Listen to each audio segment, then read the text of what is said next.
মক্কা বিজয় হয়েছে কত হিজরিতে? কত? অষ্টম হিজরিতে যখন মক্কা বিজয় হলো, তখন রাসূল সাল্লাল্লাহু আলাইহি ওয়াসাল্লাম আম্মাজান আয়েশার সাথে গল্প করছিলেন আর বলছিলেন, আয়েশা, লাউলা হাদাসাতু আহদি কওমিকা বিল কুফরি লা নাকাতুল কাবাতা ওয়া লা জাআলতুহা আলা আসাসি ইব্রাহিম। আয়েশা, তোমার এই মক্কাবাসী, তোমার এলাকার লোকজন যদি একটা কেওস সৃষ্টি না করতো, তাহলে কাবার যে আসল শেপ, আমি ওই আসল শেপে এটাকে ফেরত নিতাম, কিন্তু নিতে গেলে এখন একটা ঝামেলা বাঁধবে, এজন্য নিব না। ব্যাপারটা হচ্ছে, আমরা এখন যে কাবাটাকে দেখি এটা হচ্ছে স্কয়ার আকৃতির। স্কয়ার মানে কি? বর্গাকৃতি, তাই তো? বর্তমান কাবা কোন আকৃতির বলেন তো? একটা বড় কিউবের সাইজ না? দূর থেকে দেখলে মনে হয় একটা বড় কিউবের সাইজ, কিউবের আকৃতি মানে স্কয়ার, চতুর্ভুজ। কিন্তু সাইয়েদনা ইব্রাহিম আলাইহিস সালাম যে কাবা নির্মাণ করেছিলেন, এটা কিন্তু এরকম কিউব ছিল না, ওটা ছিল রেক্ট্যাঙ্গেল। রেক্ট্যাঙ্গেল ছিল, মানে আয়তাকৃতির ছিল, এরকম লম্বা। এই যে এই টেবিলটা যেরকম, টেবিলের যে শেপ এরকম ছিল, এরকম লম্বা কাবাঘর ছিল আয়তাকৃতির। কিন্তু এখন এটা কমে স্কয়ার আকৃতির হয়ে গেছে। এর কারণটা কি? কাবা একবার ওখানে অগ্নিকাণ্ড ঘটার কারণে ধ্বংস হয়েছিল, ফলে কাবাকে আবার রিনোভেশন করা লেগেছিল, পুনর্নির্মাণ।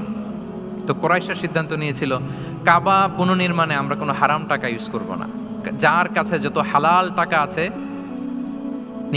নিয়ে আসা হলো। কিন্তু হালাল টাকা যতটুকু জমা হয়েছে, এটা দিয়ে পুরো কাবা নির্মাণ হয় না, অর্ধেক হয়। ফলে কাবা যে আয়তাকৃতির ছিল, সেটা না হয়ে গেছে কি বলেন? বর্গাকৃতির, মানে স্কয়ার। ওই স্কয়ার কাবাই আজ পর্যন্ত রয়ে গেছে। কিন্তু ওই যে আয়তক্ষেত্রের যে শেপের মধ্যে যতটুকু জায়গা বাকি ছিল, ওইখানে দেখবেন একটা ক্রিসেন্টের মতো আছে, হেজরে ইসমাইল, হাতিমে কাবা বলে। ওইটার ভিতরে নামাজ পড়া আর কাবার ভিতরে নামাজ পড়া একই হুকুম। ওইটার ভিতরে নামাজ পড়া আর কাবার ভিতরে নামাজ পড়া কি একই হুকুম। ফলে ওই হাতিমের ভেতরে ফরজ সালাত আদায় হয় না, নফল সুন্নাত পড়া যায়। এমনকি কাবার ভেতরেও ফরজ সালাত আদায় করলে আদায় হবে না, কারণ নামাজের ফরজের মধ্যে একটা ফরজ হচ্ছে ইলা জিহাতিল কাবা, টু দ্য ডাইরেকশন অফ কেবলা। আপনার কেবলা মুখী হইতে হবে না। আপনি তো কাবার ভিতরে ঢুকে গেছেন, এখন কাবা কোন দিকে? কাবা তো নাই, বের হইতে হবে। বের হয়ে কাবা মুখী হলে সালাত হবে। I think you got the point.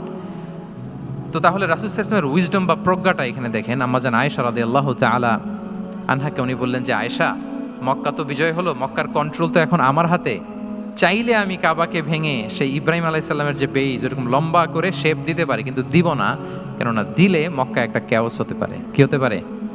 কারণ তারা একেবারে ভেরি রিসেন্ট মুসলমান হয়েছে, তারা না বুঝেই বলবে যে সেই আদি কাবা, মুহাম্মদ এই কাবার অপমান করেছে, কাবাকে ভুলুণ্ঠিত করেছে, সম্মানকে নষ্ট করেছে, এরকম একটা কোশ্চেন রাইজ করতে পারে। এই জন্য আমি করলাম না। সুবহানাল্লাহ, দিস ইজ কল্ড উইজডম। এটাকে কি বলে? প্রজ্ঞা। এটাকে প্রজ্ঞা বলে। তাহলে আপনার জ্ঞান এবং আপনার কমন সেন্স দুইটা যখন কানেক্ট করে, তখন সেটা প্রজ্ঞা হয়। প্রজ্ঞার আরেকটা উদাহরণ যদি দেই সিরাত থেকে, রাসূল সাল্লাল্লাহু আলাইহি ওয়াসাল্লামের যে কনফ্লিক্ট রিজলভিং ক্যাপাসিটি ছিল, যখন কাবাকে পুনর্নির্মাণ করা হচ্ছে, তখন হাজরে আসওয়াদকে বের করা লেগেছিল, এবং রিনোভেশন শেষে আবার হাজরে আসওয়াদকে তার জায়গা মতো, মানে ব্ল্যাক স্টোন, যেটাতে চুমু দিলে মানুষের গুনাহ মাফ হয়ে যায়, হাজরে আসওয়াদ, চিনতে পেরেছেন না? চুমু দিতে পেরেছেন আপনারা? হ্যাঁ, ওরে আল্লাহ, অনেকে দিয়েছে, তো আমি দিতে পারি না এখনো।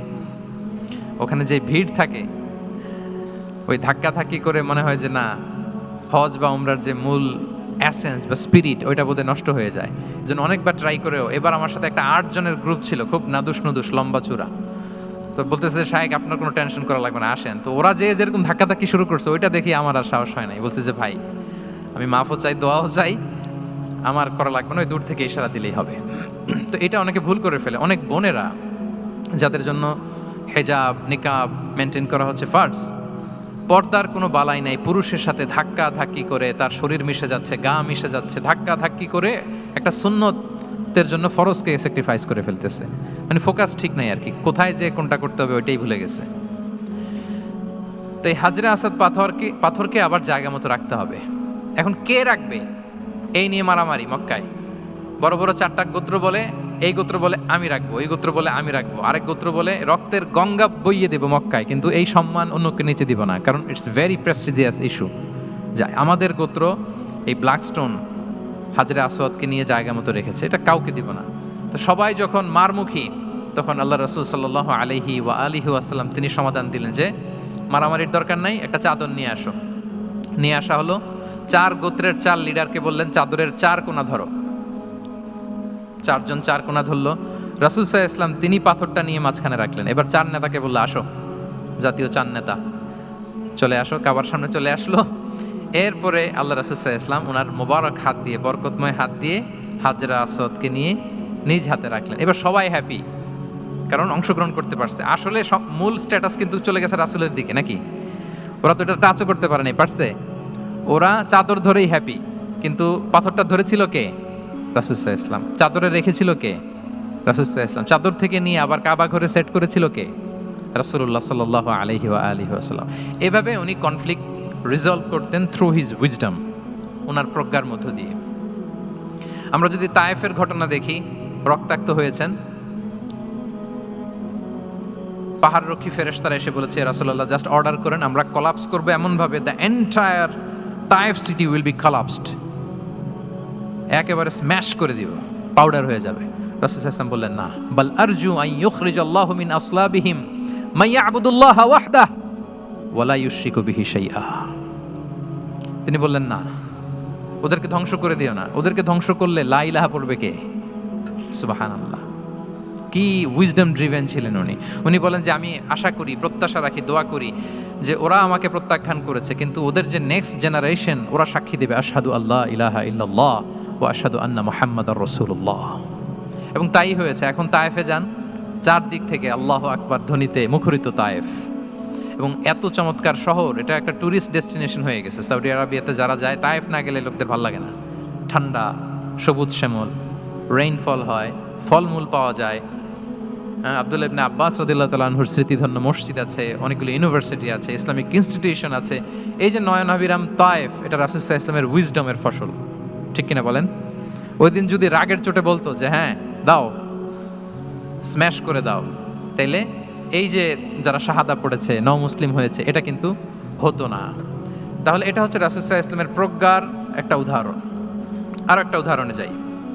রাসূল সাল্লাল্লাহু আলাইহি ওয়াসাল্লাম যখন আকাবার দ্বিতীয় শপথ করে ফেললেন ইয়াসরিববাসীর সাথে, তখনও মদিনা হয়নি, তো তখন মদিনাবাসী বলল যে রাসূলুল্লাহ, আপনি তো এখনো হিজরত করবেন না, তো আমাদেরকে কোরআন শিখাবে কে, সালাত শিখাবে কে? আপনি একজন দায়ী পাঠান, আমাদের সাথে একজন টিচার দেন।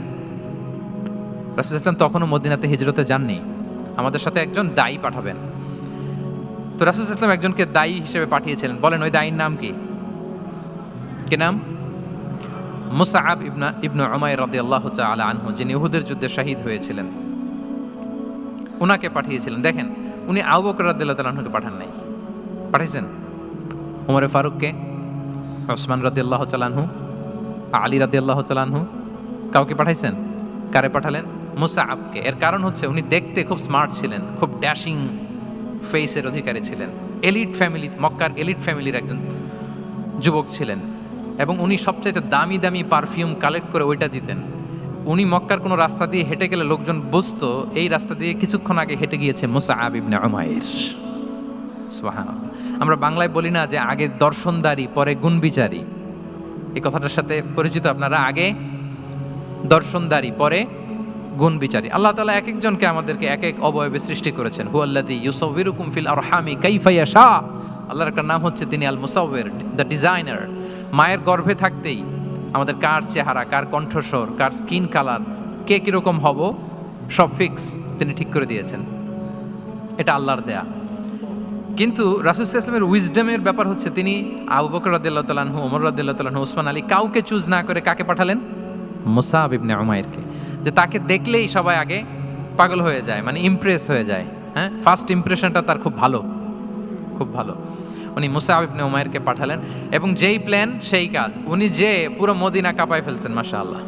মদিনার ঘরে ঘরে উনি ইসলামের বার্তা পৌঁছে দিয়েছেন, এবং স্বয়ং রাসূলুল্লাহ সাল্লাল্লাহু আলাইহি ওয়াসাল্লামের আগে তিনি মদিনাতে জুমার নামাজ পড়েছিলেন। কারণ জুমার বিধান আসছে, কিন্তু মক্কা এমন একটা ল্যান্ড যেখানে এখনো জুমা পড়া আবশ্যক হয় নাই, চারদিকে কুফর বেষ্টিত।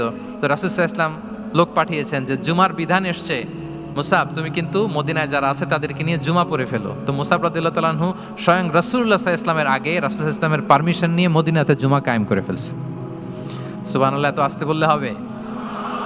সুবহানাল্লাহি ওয়া বিহামদিহি। দেখেন, উইজডম ড্রিভেন পার্সোনালিটির অধিকারী ছিলেন, প্রজ্ঞার অধিকারী ছিলেন। অন্য কাউকে পাঠাননি। কাকে পাঠিয়েছেন? মুসআব ইবনে উমাইর। তাহলে উনি যেই কাজটাই করতেন, যেটা বলতেন, যেটাতে এঙ্গেজ হতেন, এর নেপথ্যে প্রজ্ঞা ছিল। কি ছিল ভাই? উইজডম ছিল। আল্লাহ যেন সেই উইজডম আমাদেরকে দান করেন, আল্লাহ যেন সেই প্রজ্ঞা দিয়ে আমাদেরকে সমৃদ্ধ করেন। আমরা সবাই পড়ি আমিন।